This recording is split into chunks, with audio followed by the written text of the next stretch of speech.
Janeiro, começo de ano, diante de nós se abre uma grande possibilidade, e que seja uma grande possibilidade nas mãos do Senhor. E nesta direção, com este pensamento, queremos ler a palavra de Deus no Salmo 126. A palavra do Senhor lhe encontra nesta vida. Receba a palavra, faça com que a palavra seja recebida com alegria em seu coração, e que ela então faça a obra do Senhor em sua vida nesta noite e para este ano também. Salmo 126, porção da palavra do Senhor então para este encontro nosso. Ouça a palavra, diz assim este salmo: quando o Senhor trouxe os cativos de volta a Sião, foi como um sonho. Então a nossa boca encheu-se de riso, e a nossa língua de cantos de alegria. Até as outras nações diziam: o Senhor fez coisas grandiosas por este povo. Sim, coisas grandiosas fez o Senhor por nós, por isso estamos alegres. Senhor, restaura-nos, assim como enches o leito dos ribeiros no deserto. Aqueles que semeiam com lágrimas, com cantos de alegria, colherão. Aquele que sai chorando enquanto lança a semente, voltará com cantos de alegria, trazendo os seus feixes. Palavra do Senhor mais uma vez para a bênção do seu coração. Quando o Senhor trouxe os cativos de volta a Sião, foi como um sonho. Então a nossa boca encheu-se de riso e a nossa língua de cantos de alegria. Até as outras nações diziam: o Senhor fez coisas grandiosas por este povo. Sim, coisas grandiosas fez o Senhor por nós, por isso estamos alegres. Senhor, restaura-nos, assim como enches o leito dos ribeiros no deserto. Aqueles que semeiam com lágrimas, com cantos de alegria colherão. Aquele que sai chorando enquanto lança semente, voltará com cantos de alegria, trazendo os seus feixes.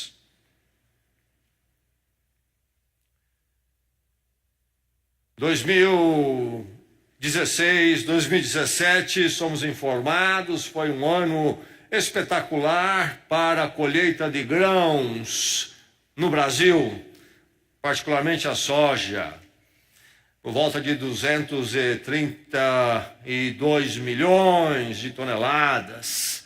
Esperava-se que essa seria a colheita, com um acréscimo aí das safras passadas de 24%, e parece-me que o cumprimento aconteceu dessa expectativa e foi maior, chegando a 30%, enfim. Um ano que foi de grande colheita, particularmente na área dos grãos no Brasil. Mas, paralelamente, o ano de 2017, olhando para 2016 também, foi um ano péssimo, poderíamos dizer assim, ou se não queremos dizer péssimo, muito mal para todos os outros setores da nossa economia, não é verdade? Se vendeu pouco carro, muito menos automóveis se vendeu do que se vendeu nos outros anos passados. Vendeu menos imóveis e houve desemprego. Mas enquanto tudo isso de negativo acontecia, uma área que ia muito bem, positiva. Bem, não sei como é que vai ser o ano de 2018 à minha volta no mundo em que eu vivo, nos círculos onde eu convivo. Você também não sabe como será. E bem possível, eu particularmente não espero grandes coisas. Eu espero que a minha volta na sociedade em que eu estou inserido seja um ano não de colheita, mas de muita perda, muita destruição moral, espiritual, família, pessoas, indivíduos, comportamentos cada vez mais e mais longe da vontade de Deus, longe do temor de Deus. Enfim, eu creio que será um ano péssimo, 2018, nas pessoas com as quais eu convivo enquanto sociedade e muitas pessoas próximas. Você possivelmente tem a mesma expectativa.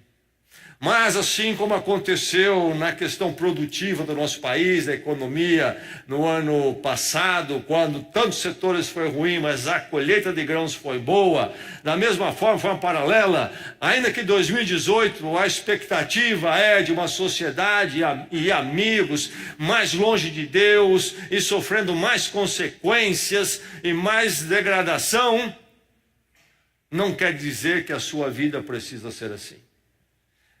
Você pode ter um ano de colheita, enquanto que os outros têm um ano de destruição e nenhuma colheita. Espiritualmente degradados, moralmente degradados, consequências difíceis, terríveis na vida deles. A sua vida não precisa ser uma vida sem colheita, enquanto outros não colherão nada. A questão é quem é que vai colher neste ano. Você vai colher? Eis a questão. Você vai colher neste ano ou não? Aqui este salmo fala de colheita, você ouviu. Ele termina com a figura do semeador, do agricultor que semeia, planta e depois colhe bem.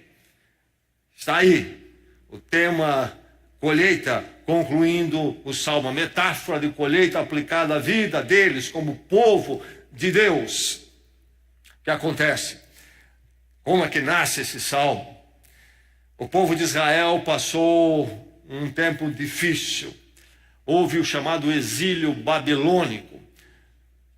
O povo de Israel que sobrou depois do norte ser destruído pelo reino da Síria, o reino do sul que sobrou, também se afastou dos caminhos do Senhor, num ponto onde Deus permite que o grande império da Babilônia invada a terra de Israel e cause grande destruição. Há 3 ataques, 2 quando Jerusalém é respeitado, o templo, mas em 586 eles vêm, o exército da Babilônia vem para arrasar a terra e arrasam Jerusalém, destrói o templo, as muralhas, etc.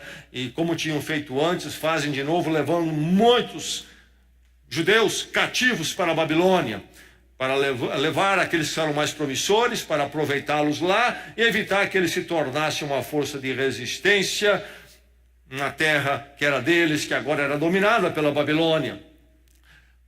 Tempo de choro, de lamentação, de correção.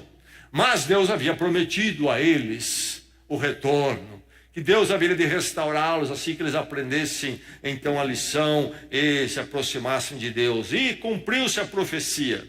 E mudou a política, o domínio do império, caiu o império da Babilônia, surgiu o império Medo-Persa com a nova política, permitiu os povos voltarem e estabelecerem os seus cultos, inclusive. Então os exilados de Israel, aí depois dos 70 anos, começam a voltar. E voltam em 3 levas, segundo nós temos nos livros de Esdras, nas Escrituras do Velho Testamento, narra essas voltas, e o livro de Neemias, o retorno deles. Entende-se que esse salmo nasce aí quando acontece esses retornos em levas. Primeiro em 538, debaixo de Zorobabel, a liderança dele, e o templo é reconstruído. Depois vem um outro grupo debaixo de Esdras, em 458, e finalmente em 445, debaixo de Neemias, quando então Neemias reconstrói a cidade, as muralhas de Jerusalém. Então lá está esta situação deste povo que vê as coisas acontecendo em etapas, voltando em grupos, e etapas de reconstrução acontecendo, e que neste ambiente, então, alguém pondera e escreve este salmo, uma oração, e transformado em cântico para os judeus, que passa a ser usado por eles nos festivais, durante a peregrinação para os festivais de Jerusalém, os 3 festivais maiores do povo de Israel. E quando então o povo ia para Jerusalém, como na Páscoa, Pentecostes, e então eles iam para Jerusalém. E quando iam cantando certos salmos, chamados salmos da peregrinação, e esse é um deles. Nasce num momento histórico de necessidade e se torna um cântico e uma oração da história da fé deles, historicamente cantado, orado. Mas então, como é que nasce exatamente? Lá está o povo retornando do exílio. Parte é reconstruído, parte da reconstrução acontece, Deus está cumprindo sua palavra. E quando eles voltam, nas primeiras levas, e muitas coisas são feitas, aí há grande alegria. E a primeira parte do salmo é sobre isso. Mas aí eles olham, Deus está restaurando o seu povo, está restaurando a história que Deus quer escrever através de Israel, inclusive a história que depois vai dar em Jesus Cristo para a bênção de todas as nações e famílias da terra. Eles olham o que Deus fez, mas veem, há muito mais a ser feito. No primeiro momento, quando veem o que Deus fez, eles se alegram, e os povos, inclusive em volta, diz o Salmo, olha para aquilo e diz, Deus tem feito grandes coisas para essa gente. E o salmista, inclusive, reconfirma, ele diz, sim, grandes coisas fez o Senhor por nós. Mas, depois o Salmo vem clamar por mais, por mais. E aí ele então termina com a promessa de que colheitas maiores virão, colheitas maiores virão. Então a questão aí está diante deste salmo, no momento que você vive da sua vida, diante do que Deus fez e diante do que Deus pode fazer ou precisa fazer na sua vida, o que é que você vai colher? Quem é que vai colher aqui? Em 2018, vai passar, os dias vão passar, o ano vai acontecer, gostemos ou não. A questão não é se ele vai passar ou não, a questão é se ele vai passar e não vai haver colheita na sua vida. O que seria uma tragédia, um desperdício. Ou estes dias que Deus vai lhe dar pela sua graça, esperamos, serão dias de colheita na sua vida. Quem vai colher aqui? Quem vai colher? Quem vai colher? Quem almejar restauração. Vai colher quem almejar restauração. Não vai colher quem não almejar restauração. O termo restauração é chave neste salmo. Ele aparece 2 vezes. Nós temos no verso 4, restaura-nos, Senhor. No verso 1, nas nossas versões, não se usa o termo restauração, mas ali está o termo restauração na língua original, no hebraico, sim. Quando o Senhor, diz em minha versão, quando o Senhor trouxe os cativos de volta a Sião, e a ideia então, numa versão mais literal, seria quando o Senhor restaurou os cativos de Sião. Estavam no exílio. Voltaram do exílio, Deus está recompondo a sua obra, o seu povo, o andar do seu povo com ele. Quando o Senhor restaurou os cativos, verso 1, e aí no verso 4 a oração e o clamor, Senhor, restaura-nos, restaura-nos. Então, este salmo é sobre a restauração, restauração, este é o tema do salmo. Mas, quando pensamos em colheita, então precisamos pensar em termos de restauração. Seria muito fácil usar este salmo para uma aplicação materialista e consumista e sairia uma mensagem muito popular que agradaria a muitos e traria muitos resultados financeiros até para a igreja, não é verdade? Podemos pensar sobre a bênção do Senhor na material, sim, mas isto num todo de uma restauração. A restauração que eles estão falando não é só construir prédios. Quando lemos, por exemplo, o livro de Neemias, e vemos Neemias na primeira metade do livro se aplicando a reconstruir Jerusalém, as muralhas em particular, e a repopular Jerusalém. Depois ele pede para trazer o livro, a palavra de Deus, e colocar a comunidade na palavra de Deus. Então não é uma questão só da parte material. Esperamos que Deus nos abençoe, mas se isso acontecer, que seja a restauração da vida com Deus, nos meus caminhos, em todos os meus caminhos, Deus me restaurar como um filho dele, um discípulo dele, alguém que anda segundo a vontade dele, anda com ele e o serve em todos os caminhos. Restaura-nos, Senhor, restaura. Você almeja a restauração do Senhor na sua vida? Quem é que vai colher? Quem almeja a restauração? Restaura-nos, Senhor, é o clamor do Salmo. Há esse clamor no seu coração neste ano. Há esse clamor. É verdade que Deus já o restaurou se você está em Cristo. E você se lembra, se foi algo real na sua vida, que foi um momento de alegria. Você poderia se apropriar das palavras do Salmo, dizer, quando o Senhor restaurou, quando o Senhor trouxe de volta os cativos de Sião, foi como um sonho. O dia que eu conheci a Jesus Cristo foi como um sonho na minha vida. A nossa boca se encheu de riso, a nossa língua de cantos. Quando Deus me encontrou em Jesus Cristo, restauração. Mas será que Deus já me deu tudo que tinha para mim em Cristo? Sim, no sentido da salvação, sou dele para sempre, mas há tanto que agora nessa salvação em Cristo, Deus quer fazer e pode fazer na minha vida. Há um desejo em você para que a restauração do Senhor continue na sua vida, ou não? Talvez alguém aqui, afastado do Senhor, experimentou a primeira restauração, mas hoje está fracassado, desanimado, vivendo uma vida raquítica, comprometida com o mundo. Senhor, restaura-me. Há este clamor no seu coração ou não há? E talvez você nunca foi restaurado, nunca entregou sua vida em Jesus Cristo. Há na sua vida, no seu coração hoje, um desejo de ser restaurado por Deus em Cristo Jesus. Ó Deus, pela tua graça em Cristo, restaura a minha vida. Talvez até restaura a minha família, restaura meu casamento. Começando por mim, em Cristo Jesus. Quem vai colher?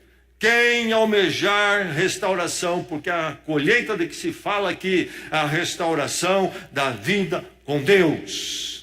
Ser restabelecida. A tua obra, Deus, continua em mim e continua a fazer. Uma vida edificante na tua palavra. Uma vida construída segundo a tua vontade. Não segundo os caminhos do mundo, da mídia, dos amigos, da destruição, da imoralidade, da vida vazia, vivida para o materialismo e consumismo, ó Deus.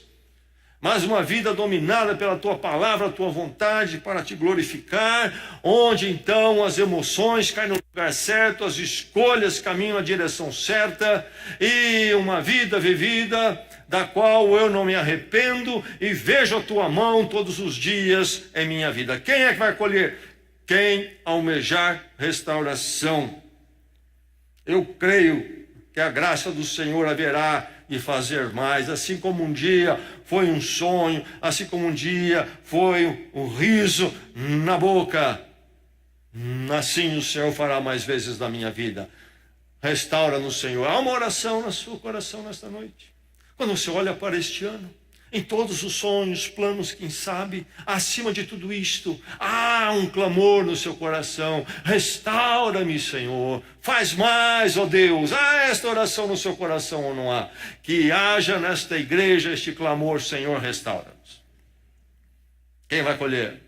Quem almejar por restauração. Sim, quem almejar por restauração. Mas então quem se dedicar. Diz o texto, aquele que sai chorando para semear.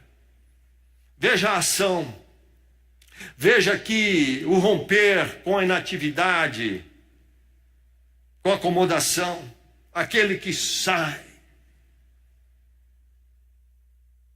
Quando você olha para 2018 e você clama pela restauração do Senhor, porque você quer colher a colheita do Senhor neste ano,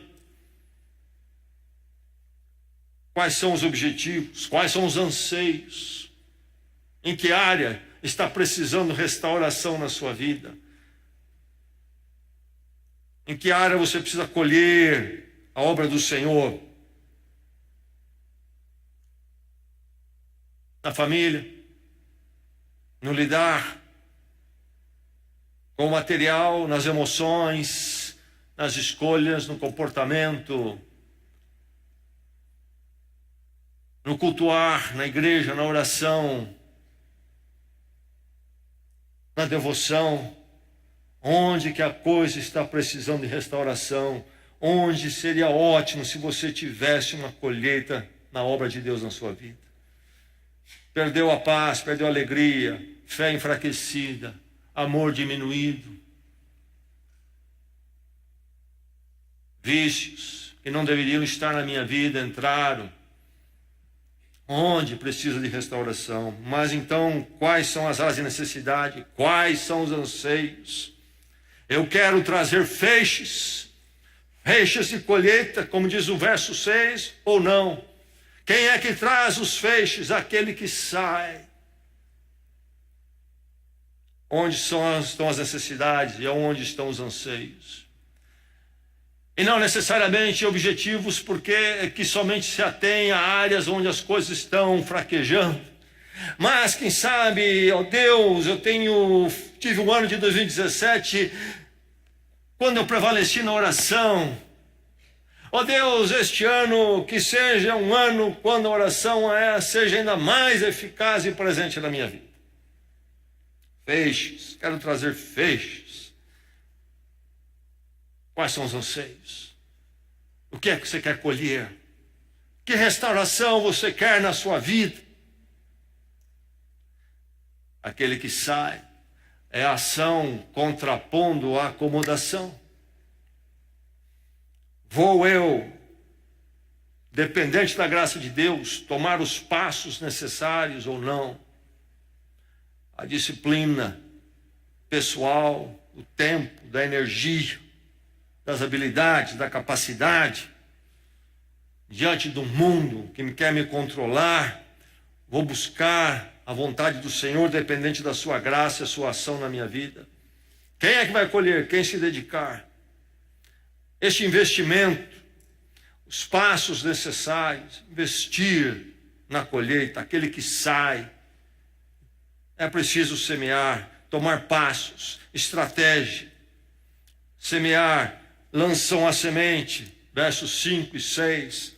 Os que semeiam, os que lançam a semente, têm a terra preparada, sabe onde lançar a semente, sabe que semente vai lançar, sabe a época, a estratégia, o investimento. Deus quer lhe restaurar, mas você não quer restauração. Se você é alguém inativo, que continua nas suas mesmas atitudes e caminhos. Quem vai colher? Quem quer restauração, mas quem se dedicar.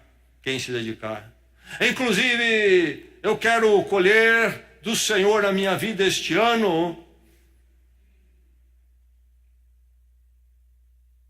restauração também nos meus projetos de vida. Vou eu, dependente da graça de Deus e buscando a vontade dEle, buscar meu aprimoramento ou não? Entendo que virá a colheita e restauração então, sendo eu totalmente inativo e relapso até. Não. É aquele que sai. Era uma vida quando Deus prevalece mais no meu caminho e a vontade dEle seja feita, e muito do que está aí saia da minha vida. Vou então caminhar perto da palavra, vou caminhar na vida de oração, vou estar com a igreja e o povo de Deus, vou tirar proveito de tudo isto que está aí sendo oferecido pelos ministérios da igreja, pelo estudo da palavra, pela comunhão. Vou me fortalecer com a igreja do Senhor. A igreja é este grande celeiro do Senhor, de sementes para a minha vida. Quem vai colher? Quem deseja restauração, quem se dedicar. Mas então quem perseverar? Quem vai colher? Quem vai ser restaurado? Quem perseverar? Anseios, dedicação, não um mês.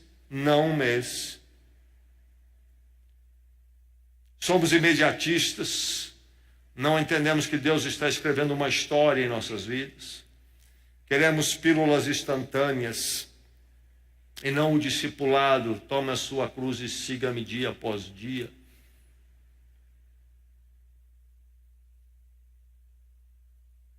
Fiz muitos cursos na minha vida, muitos de vocês também fizeram. E é interessante notar como depois das primeiras aulas, uma boa parte da classe desaparece. A vitória é de quem vai até o fim. Tira o proveito de quem vai até o fim. Vou andar com o Senhor fevereiro, vou dar a chance para ele até aí. Não dá nada disso, eu vou cair fora. Que Deus o leve a um ano de perseverança. O texto fala em semear até, verso 6, chorando. Você ouviu? Chorando. Desafios, meu irmão, minha irmã, em 2018, desafios na sua vida com Deus, seu andar com Deus, em todas as áreas, desafios são esperados. Você me ouviu? Talvez alguns momentos da lágrima até. São esperados. E eu vou agora mais longe. Desafios são certos. Aguarde que vem. Eu vou pegar a minha família, andar com um compromisso melhor com o Senhor este ano. Domingo à tarde. O diabo chega lá em casa. E na hora de pôr a família no carro, o diabo sapateia. Que coisa. Não é?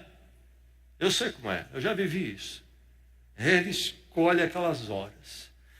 Só porque eu fiz este propósito, que eu quero colher neste ano, eu e minha família, nos caminhos do Senhor, porque o tempo está passando. Quando eu acordar, passou, perdi as oportunidades com a família. Eu preciso começar agora, eu vou pegar firme. O diabo sabe disto. E ele vai estar lá. Aquele que semeia com lágrimas e dá vontade de desistir de tudo. Tudo dá errado. Aqui, ali, dentro da própria família, aqueles jogando areia no motor. E é uma luta, é uma luta. Quem persevera até a lágrima, semeia e não volta atrás. Minha esposa não vai, meu marido não vai, meus filhos não vão, meus pais não vão. É preciso ir em frente e até dentro de casa. E nas outras áreas da mesma forma. Desafios esperados, desafios são certos, e desafios para serem, com a graça de Deus, enfrentados e prevalecermos sobre eles. Não voltarmos atrás porque está difícil, mas irmos em frente o ano todo. Quem vai colher? Quem deseja restauração? Quem se dedicar com perseverança. Chega de desertores. Já temos desertores demais. Já temos gente de caminho pela metade demais. Precisamos de gente que vá o caminho todo. Um ano todo com Deus. Não precisamos mais ninguém na sua casa que não quer avançar, que não quer caminhar ou que desiste no primeiro embate. Não precisa mais um lá. Chega já quem está lá assim. Que você seja aquele que vá semear até as lágrimas e Deus prevaleça na sua vida. Quem vai colher? Quem desejar restauração. Quem se dedicar. Quem perseverar. Até o sacrifício, se necessário. E sabe, quando eu leio aqui, semear chorando, também não posso deixar de pensar que em alguns momentos, inclusive, o quebrantamento. Talvez a restauração não acontece porque não tem as lágrimas do quebrantamento. Oh Deus, eu estou fracassado nesta área, preciso da tua misericórdia. Uma semeadura que leva às lágrimas, mas que haverá de trazer frutos belos e ricos. Onde na sua área precisa de algumas lágrimas, precisa de uma viravolta, um abandonar de caminhos, um arrependimento, uma tristeza pelo jeito que as coisas estão. Lágrimas, Senhor, porque minha família está como está, meu casamento está como está. Lágrimas, Senhor, porque na minha vida profissional estou longe do Senhor. Lágrimas, Senhor, porque eu não tenho sido o pai e a mãe que deveria ser na vida dos meus filhos. Lágrimas, Senhor, porque na área financeira não estou como deveria ser, agindo como deveria agir. Lágrimas na minha vida, mas lágrimas que resultam numa grande colheita, uma restauração. Que assim aconteça onde for necessário. Quem vai colher? Essa igreja vai colher? Quem clamar por restauração, almejar restauração dedicada e perseverante, quem vai colher? Quem vai? Quem crer na promessa. O texto coloca uma certeza, um verbo apenas, no verso 5. Colherão. Não é talvez, não é pode ser, é colherão. É garantido, é certeza, é promessa do Senhor. Como? Como? Meu irmão, o texto, o Salmo nos ensina que quem vai colher é quem deseja, almeja a restauração, entende sua necessidade de restauração, entende que Deus pode fazer mais na sua vida, e fizer isto se dedicando, em perseverança até as lágrimas, mas entendendo que a restauração, então a colheita, é dependente da ação de Deus. A restauração das nossas vidas diante do Senhor e no andar com o Senhor nunca será uma obra que acontece por causa do poder humano. A restauração é do Senhor. Restauração é ação divina, e os frutos e a colheita então é resultado da restauração e da ação divina em minha vida. A maravilha é que saímos para semear, dedicados e perseverantes até as lágrimas, mas sabendo que a graça de Deus está conosco e ela fará a sua obra.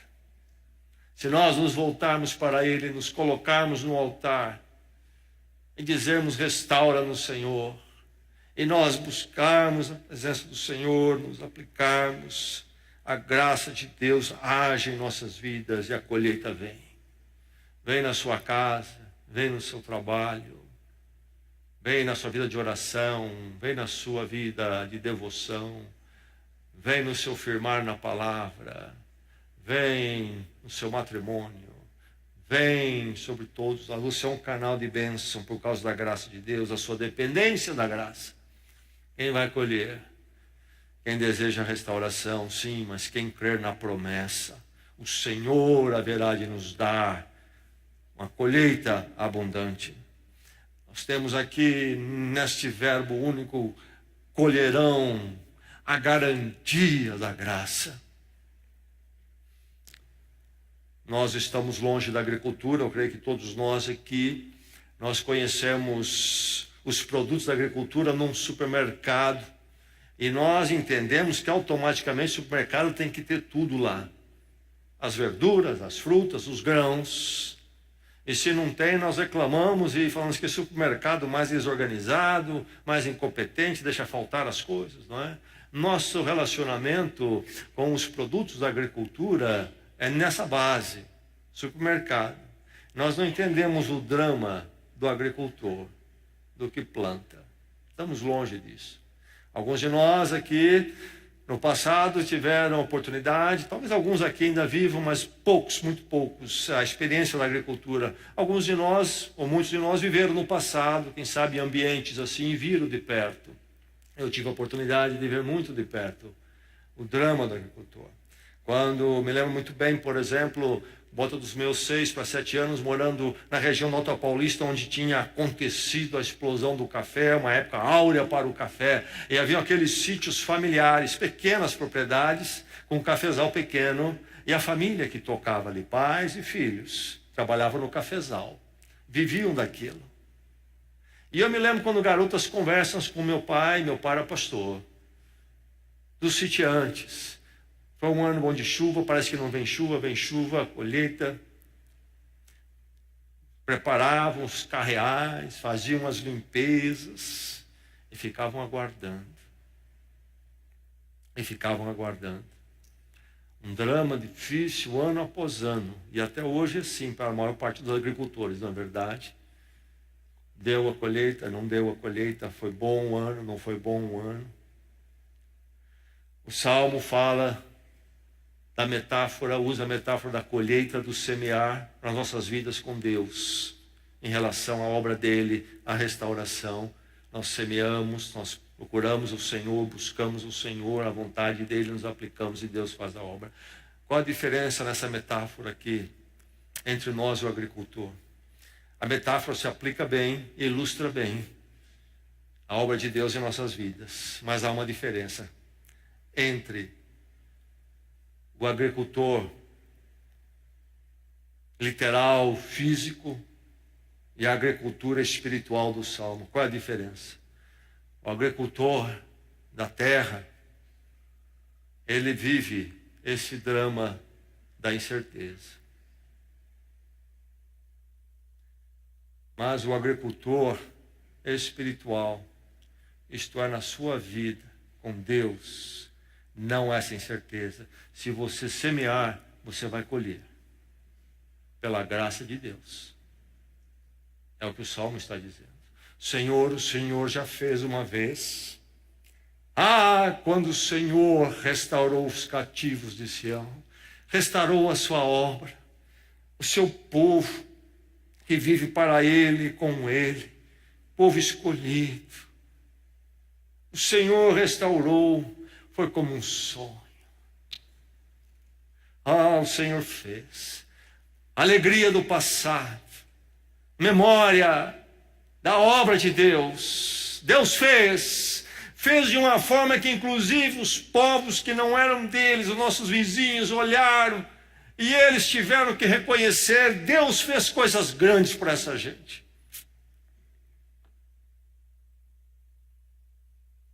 Oh Deus, o tempo passou.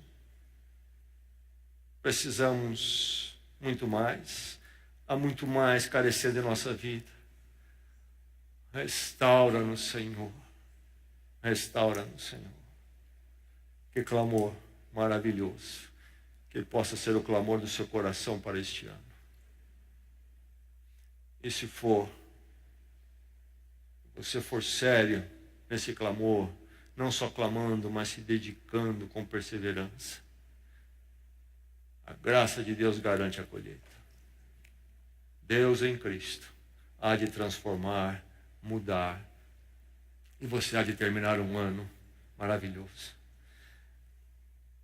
À sua volta, os seus amigos, possivelmente seus parentes, estão descendo a ladeira, cada vez mais longe de Deus, um caminho triste, vazio, destrutivo. A sociedade está desenfreada para a direção errada. Mas isto não precisa ser a história da sua vida, da sua casa, do seu matrimônio, do seu andar com Deus. Que seja o ano da colheita. Vamos orar. Vamos à presença do Senhor. Coloque-se em pé em oração.